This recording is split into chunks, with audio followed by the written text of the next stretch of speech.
The house was still furnished, the tools were still in the ground, the cannons, far too heavy to carry, sat abandoned in the dirt exactly where they had been left. And carved into a wooden post, at eye level, where anyone searching would be certain to find it, was a single word.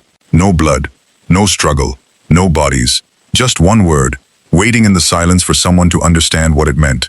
9 letters, no cross beside them, the signal the colonists themselves had agreed upon to mean danger, to mean flee, to mean we were taken by force. Just the word itself, calmly carved, as if whoever left it wanted to be found again. Over 400 years later, no one has ever been able to say for certain what happened to the more than 100 men, women, and children who vanished from that patch of land on the edge of the New World. They did not die in a single traceable event. They simply stopped being where they were supposed to be, and in the space where their fate should have been recorded, history left nothing but a single carved word, and a silence that has never been broken. This is the story of the lost colony of Roanoke, and it begins not with the disappearance itself, but with the desperate ambition that placed those people there in the first place. By the 1580s, England was a nation hungry for an empire it did not yet have. Spain had already claimed vast stretches of the Americas, filling its treasuries with silver and gold pulled from conquered lands. Queen Elizabeth I wanted a foothold of her own,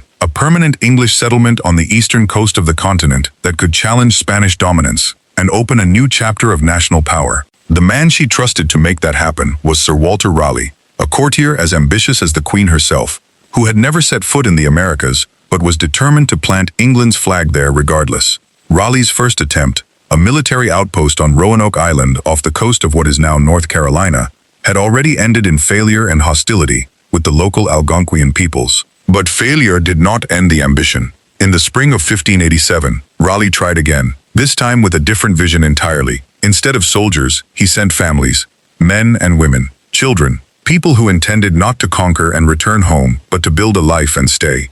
115 colonists set sail across the Atlantic under the leadership of a man named John White, an artist and mapmaker who had been present during the earlier failed expedition and had seen firsthand how fragile England's presence in this new land truly was. Among the colonists was White's own daughter, Eleanor, pregnant with a child who would be born on that distant shore and become the first English child ever born in the Americas. Her name was Virginia Dare, and her birth was meant to be a symbol of permanence, of English roots finally taking hold in foreign soil. But permanence was never guaranteed.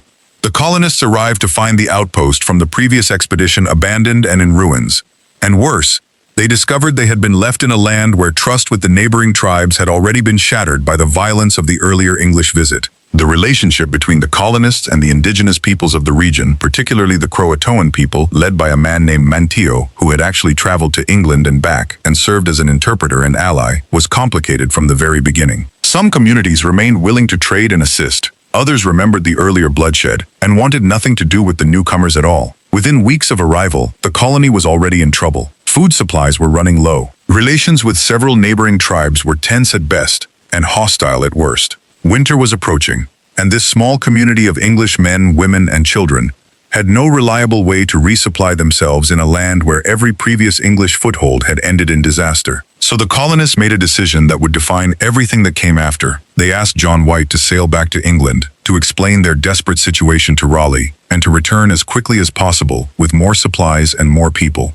White did not want to go. He was leaving behind his daughter, his infant granddaughter, and everyone else he had crossed an ocean to protect. But the colonists convinced him he was the only one with enough standing to make Raleigh listen. He agreed, believing he would be back within months. He would not see them again for 3 years.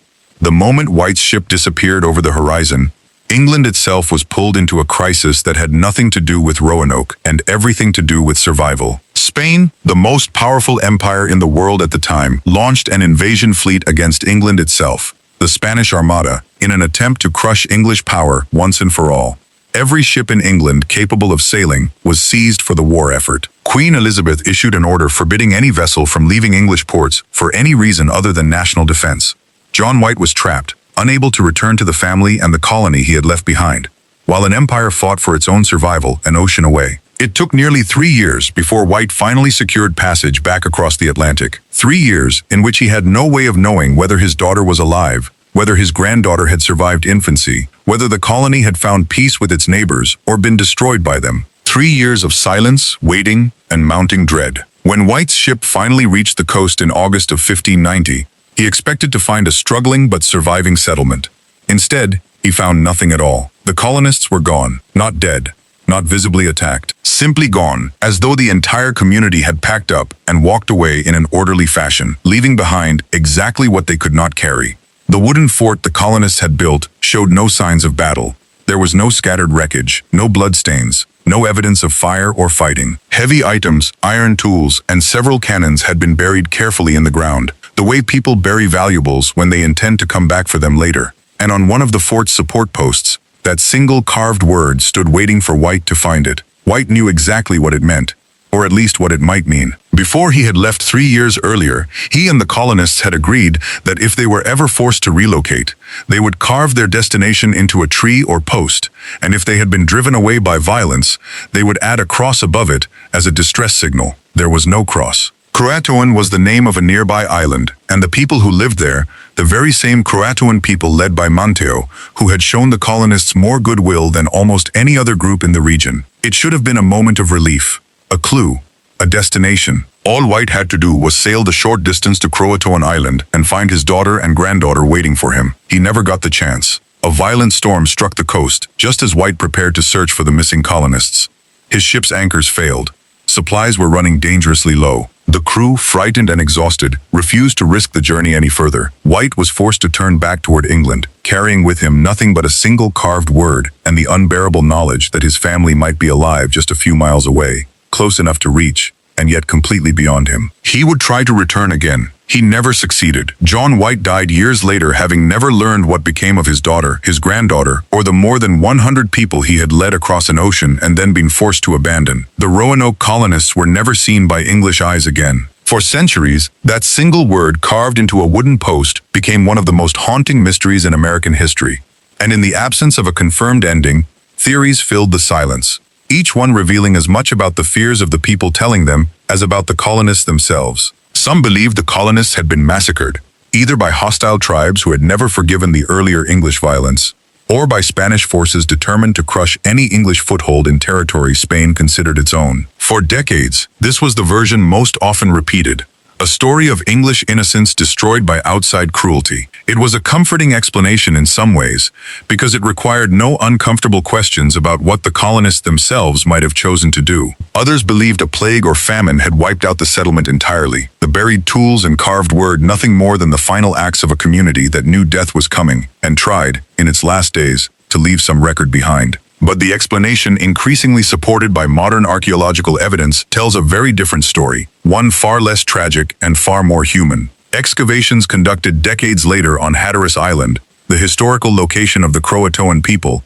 uncovered English artifacts dating precisely to the era of the lost colonists. Fragments of English pottery, a signet ring, tools that had no reason to be there unless English colonists had lived among the Croatoan themselves, not as prisoners or victims, but as neighbors who had chosen to stay. The theory now taken most seriously by historians and archaeologists is this: facing starvation, isolation, and the very real possibility of death if they remained where they were, the Roanoke colonists made a decision that required no violence and no tragedy to explain. They walked away from a failing English settlement and joined the community that had already shown them the most willingness to help. They assimilated, they intermarried, they likely raised children who were part English and part indigenous American.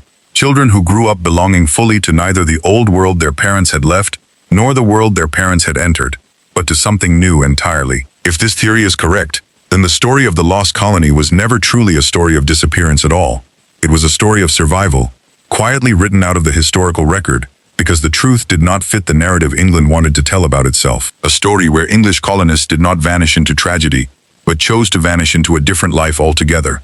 One that history was never designed to record, because it did not end in English terms, with English graves, or English descendants who remained English at all. The most unsettling part of the Roanoke mystery has never really been the disappearance itself.